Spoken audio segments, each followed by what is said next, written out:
बड़ दुखर कथा माननीय मंत्री आज मुझे देखुली बलांगीर भिजिट्रे थी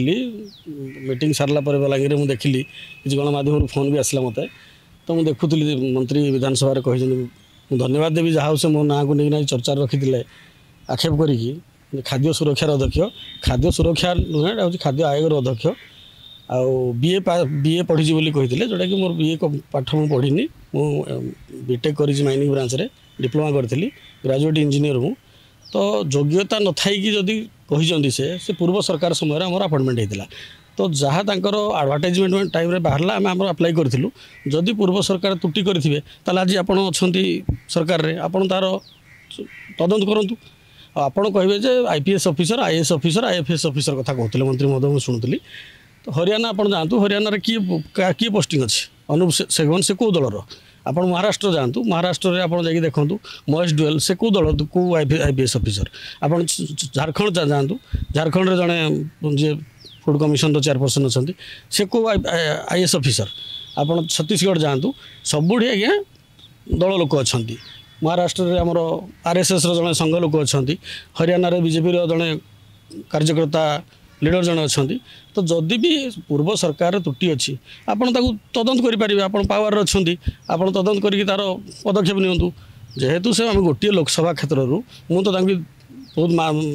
मानुली कि सीनियर लोक जड़े ज्ञानी गुणी जन लोक कारण या पूर्व थर गोटे सभार आम बसलु एकाठी ढेंकानाल में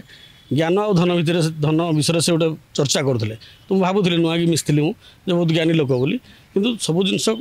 देखा देखी देखी से कहते बीए पढ़ी कि मोर तो गवर्नमेंट रे मो कागज पत्र अच्छी मुझे जगह पाठ पढ़ी देखिकी से कहीपर था तो सेमती कथा नुहे व्यक्तिगत आक्षेप भी कर सरकार अच्छा जदि आमर कौटी कोयला चालाण करुचु कि पाउंश चालाण करुचु आपण पाखे सरकार आपण पाखे प्रशासन आपण पाखे पुलिस आपण आमको धरी पारे तो निज दुर्बलता आप कहते ना कोयला चालाण करुँच पाखे पुलिस अच्छा आपण पाखे आप निज सरकार अच्छा आप धरुना आक्षेप करार कारण आज्ञा अनडिवाइडेड ढेंकानाल जिला आम गोटे थी एवं दुईटा जिला होगा आम गोटे जिले गोटे लोकसभा क्षेत्र में आम बिलंग्स करुँ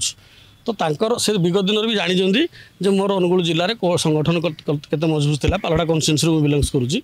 तो आगामी पुणी यही तो 1.5 वर्ष अच्छी कमिशन रे 1.5 वर्ष पर कमिशन सरीज पुणी से पिला गले संगठन कर तो तांकर उद्देश्य से खोलाखोली न कहीकि बुले कहते सीए जिते यहाँ सेंट्रल गवर्नमेंट एक्ट मंत्री महोदय जाना दरकार central government act central government जो क्या पोस्टिंग कर तार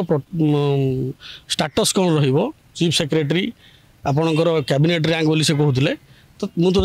शुणी नी पाटर आज शुणुली तो से जाना दरकार से तो एक्ट पढ़ी थे जानी था सेंट्रल गवर्नमेंट कौन रूल तैयारी कर तो न जानी कहते ना ना मुझे पाठ पढ़ी बोली कहूनी मो सीनियर लोक जड़े से ज्ञानी लोक गुणी लोक किंतु कहवा पूर्व से एक्ट को पढ़ी था भलसे कही पार था।